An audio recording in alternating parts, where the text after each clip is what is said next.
Hi, my name is Kate Pfizenmaier, and I'm currently studying at the Evans School of Public Affairs to get my master's in public administration. Some people say that an MPA is just like an MBA, but for people who don't want to make money. But I like to think of it more as an MBA with soul. Hi, my name is Kate Pfizenmaier, and I'm currently a graduate student at the Evans School of Public Affairs studying to get my MPA. Some people like to say that an MPA is just like an MBA, but for people who don't want to make money. But I prefer to think of it as more of an MBA with soul.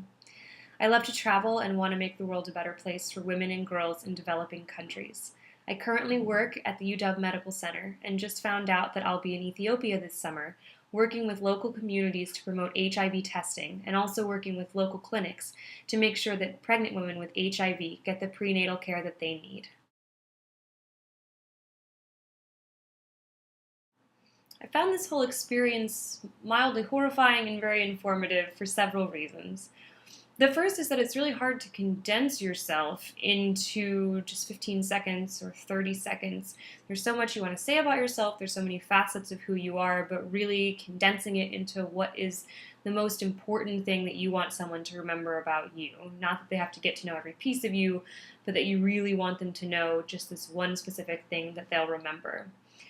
I think another thing I learned is that I blink an awkward amount when I'm talking to myself on a computer, and that my mannerisms are like a little crazy. I really had to try and tone those down. I move my face a lot up and down and like this and that, and it's really distracting when you're looking at yourself in the screen.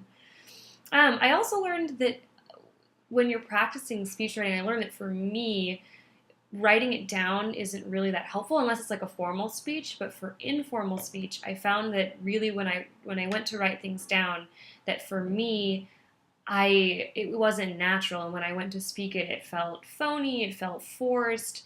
And so I learned that for me, when I'm practicing these kind of introductory speeches, that I will want to in the future definitely just start rolling over it in my mind and practice saying it out loud, and maybe jot down a few buzzwords that I want to hit here and there. But overall, just trying to avoid the whole process of writing it down first, but instead trying to think of what comes organically. I actually wrote a couple of these speeches at first and then realized that I really sounded not like myself. And I think that the one thing that I want to make sure I do when I'm giving one of these pitches is to be true to who I am and to try and give an accurate portrayal of who I am and what I'm excited about.